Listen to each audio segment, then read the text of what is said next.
From the beaches of Hawaii to the shores of Spain, two of the best fighters on the planet are training for their highly anticipated showdown in Abu Dhabi. Personally, my fight of the year. The undefeated featherweight champion Ilia Topuria stands at 15-0 with 13 finishes, and will be taking on the former king and current BMF champion Blessed Holloway. Both fighters are coming off of spectacular knockouts, with Holloway's being a moment for the ages, a weight class up. El Matador has some of the heaviest hands the featherweight division has seen in years, but Max Holloway has the most legendary chin with one of the best gas tanks of all time. This fight should be giving everyone goosebumps, and I'm here to break it down for you. Ilia Topuria's UFC journey began in 2020, knocking out or completely dismantling everyone.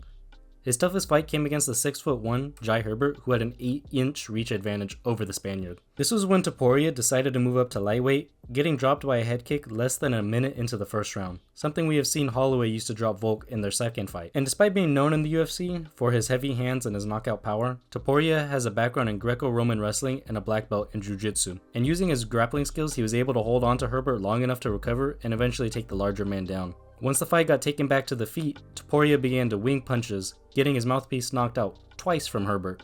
The reach disadvantage was severely affecting Topuria's ability to land his own punches. However, against Holloway, their reach will be equal, so his punches won't have to be winging and he'll be able to find the mark much easier.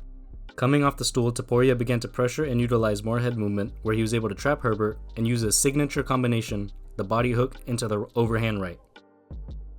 He only needed a few punches to end the fight, and with the overhand right coming over the top, he ragdolled Herbert, ending the fight. Against a fellow undefeated fighter in Bryce Mitchell, Ilia was able to knock Bryce Mitchell off his feet and switch stances only after one calf kick. Mitchell was able to land some punches, but Topuria never really respected the power that was being thrown at him. Here, Mitchell attempted the same head kick as Herbert, but Topuria and his team were able to acknowledge this and block it this time. Mitchell was able to get a few front kicks and side kicks off, and maybe Holloway might use some of those jumping spin kicks that he was using at UFC 300, but this time to the body of Topuria. From the southpaw stance, Mitchell landed his left hook to the body and head multiple times, but didn't really possess the power to back Topuria up. Mitchell was the first and only man to take Topuria down in his mixed martial arts career, but the time ran out before the black belt could do anything to him. Mitchell continuously made the mistake of circling into Topuria's right hand, the power hand, getting tagged multiple times, but Topuria did overswing with that right hand at times. Mitchell came back to life briefly, landing a 1-2 in the orthodox stance before switching to southpaw and flowing into a 1-2 head kick, but there wasn't much power off of it. And through the lowered stance, body punches, and overall pressure, Topuria was able to break down Mitchell to make him tired and drop him. And through one of my favorite showcases of physicality, Topuria would get an over and underhook on Mitchell, tossing him around on the ground. And from here, Topuria submitted the black belt Mitchell with an arm triangle, taking his O. This time against a fellow power puncher who has probably the most thudding shots in the history of the featherweight division, Josh Emmett was dismantled by Topuria. Topuria began the bout by allowing Josh Emmett to start off fast, shelling up and taking the big punches on his arms while making reads. Topuria skillfully made the read of going over the top of Emmett's jab with his overhand right and exiting with a shoulder high, protecting his chin from the monstrous right hand Emmett possesses. And even when Emmett was able to connect, Topuria's hand placement was on point to deflect the shots. Topuria knew in this bout he had to respect the power being thrown at him, so he couldn't overswing with that right hand, but he's still overswinging somewhat with that left hook. One of the issues with the high guard that Ilia has is that he's susceptible to those body punches, once again like in the Mitchell fight. But just like most of his opponents, Topuria was able to use his hooks and right hand to drop Emmett. Topuria, when he thinks you're hurt or he can hurt you further, he will become overzealous at times, and he was willing to trade with Emmett, getting touched up in the pocket a little bit.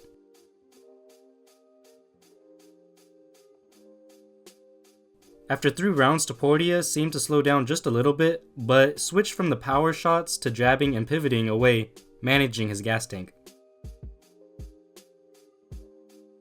Topuria broke Emmett down, dropping him once again off the jab and chased the finish in the final minute of round 4, but was unsuccessful. I can't say Emmett was fighting for his life because he wasn't really fighting back, but he was struggling just to make it out of that round in that final minute. This round would see Ilia Topuria's highest work rate, throwing 100 punches and landing 56, a significant amount of punches. Emmett came out strong at the beginning of the 5th round, but Topuria stayed on his jab and leg kicks until he was able to find the takedown and stay connected to Josh Emmett until the final bell. It was a good showcase of cardio from Topuria after throwing so many power shots that would have put so many of his former opponents to sleep. This performance showed that Topuria could carry himself into the championship rounds and look surprisingly good. In his championship fight against Volkanovski, Topuria stalked Volk down while Volk was looking for head, body, and leg kicks against Topuria, respecting his power way too much.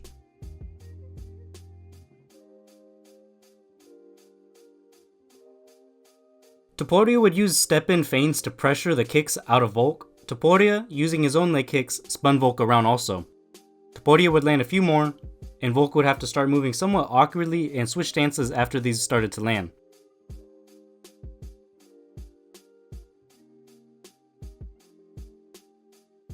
Even though everyone praises Volk for his intelligence and fight IQ, he was choosing to exit with only one hand protecting his face and his chin in the air. I think that Volk's plan was to stay away from engaging with Topuria early at all costs and chip away at the legs and body to drag him into the later rounds, where Volk would have the better endurance. And there are moments that were shown previous with Topuria where he would opt to throw punches rather than for control, and in the tie clinch, Volk was able to fire off some nasty knees to the body of Topuria, and maybe here the taller Holloway could go to the head or just take a page out of Volk's book. The best thing that Volk did in this fight that wasn't the inside low kicks, which didn't really have that much power behind them, was his jab. In the second round, he was able to connect on Topuria many times. Topuria has his guard that protects the sides of his face, but Volk has insane speed and used that to go through the middle. But once Volk was pressured into the cage, he couldn't use the defense of leaning back and circling and was forced to exchange in this tight area. Of course, the proposition of trading with Topuria is so dangerous, and Topuria only just needed a few punches to begin a new championship reign.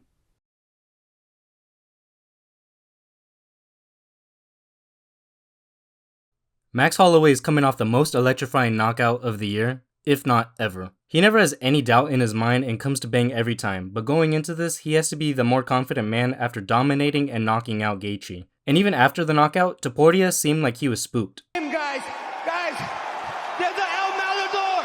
He is running away from Abu. I'm him. I'm right here.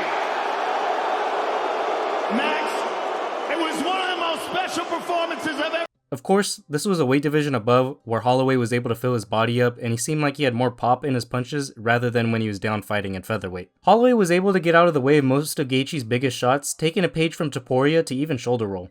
His footwork looked amazing, but maybe it just seemed that way because Gaethje plods and loads up on his punches and kicks so much. Holloway did a great job of investing to the body of Gaethje, and we will definitely see him do this with punches and kicks to Topuria with that high guard. Gaethje's investments, like most of his fights, was the leg kicks. But man, Holloway is so tough it didn't even bother him until the fight was over. Gaethje tried to pressure Holloway up to the fence, but Max was able to dodge the punches and circle away from getting trapped by the power puncher. Gaethje is probably the hardest puncher that Holloway has squared off against, except maybe McGregor early into both of their careers. But like that one Jeremy Stevens line, Topuria will knock people out and they don't move. And McGregor never really did that, it was a lot of TKOs, let's be honest. But Max shined in this fight, giving Gaethje so many different looks to worry about. From the left hook to the jab to the body, leg and body kicks, spin kicks, and the footwork made it difficult for Gaethje to track Max and find the shots. Gaethje's best moment came in that fourth round where he grabbed Holloway's head, keeping him in place to land that monstrous right hand that only dropped Holloway briefly. Topuria likes to throw shots here, and maybe he could land some big blows by keeping Holloway's chin right in front of him. Statistically, Max never got dropped, but the fans know what happened. Holloway returned the favor in round 5 by dropping Gaethje off the body shots, and it was here where he started to let his shots go, ripping to the body and head non-stop. The craziest moment of this fight that doesn't get talked about enough is when Max has Justin against the cage here and he starts teeing off, Gaethje lands that right hand again while Max isn't even planted on one foot, but still eats it like it's nothing. And then of course, the legendary last 10 seconds of their fight is a Hall of Fame worthy moment to make him the baddest mofo on the planet. Holloway's last fight in the featherweight division came against the Korean Zombie.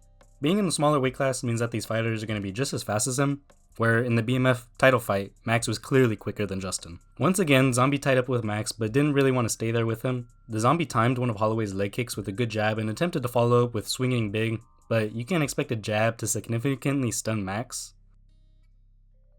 Zombie rushed in and every time he threw that overhand right, Max would respond with a left hook and his right hand raised high. The check left hook would wobble Zombie, but using the left hook later, Max would kind of rush in occasionally and get tagged with that overhand counter by the Zombie. Max would feint in with his steps to draw out the big reactions from Zombie, counter, and then exit before Zombie could land his own shots. A sequence like this could be exactly how Max would want to fight Topuria, but make it a prolonged effort to drag the champion deeper into the fight like he did with Gaethje. I could see Max drawing out Topuria's biggest shots and returning with the stiff jab. Just like Topuria versus Volk, you have to go through the middle of that tight guard to hurt Topuria. Even if it's just a little, with Max's volume it can add up.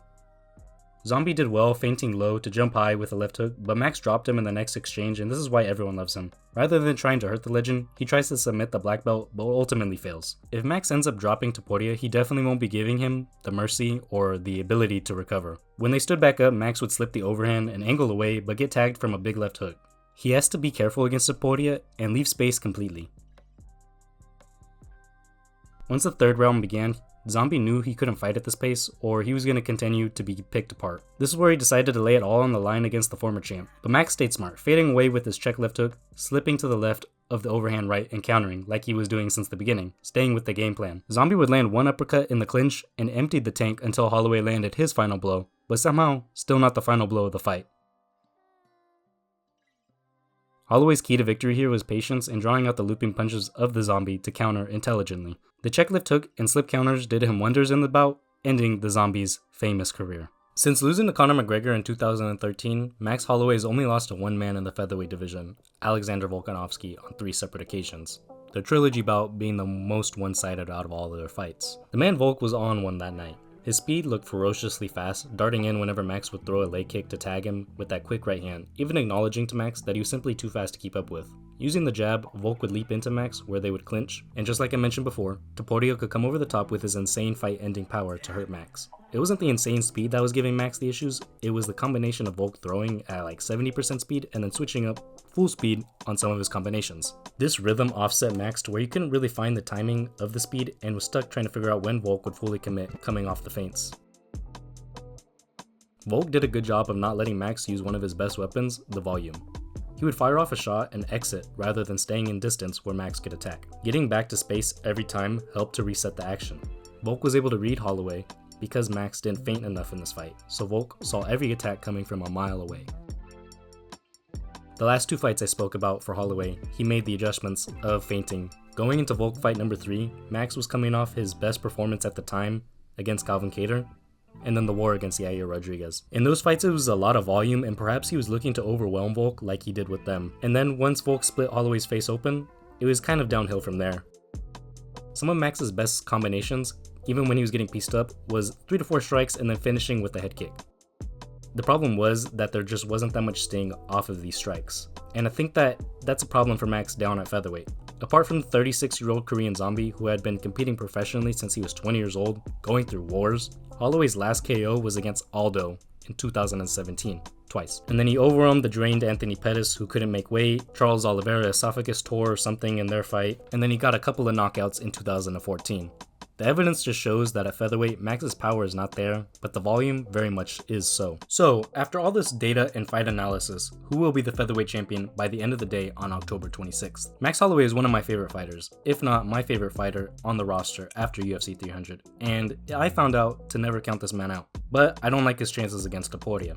There are more ways for Topuria to win. His grappling is far better, but I don't think that this fight will go to the ground unless someone gets dropped or slips. Plus, Max's defense is on point in the grappling. Max is the most hit fighter on the roster by landslide, something you don't want to be bragging about against a knockout artist. He says that he's the best boxer in the UFC, but I counter that with that he might be the most effective because of the volume and pressure. He does have good fundamentals, but gets hit too much. The boxing stance opens up the leg kicks, and Topuria has shown to have equally powerful leg kicks as in his punches. Holloway's best method to victory will have to be quickness, stabbing at the body with those straights and using the body kicks from a distance to wear Topuria down.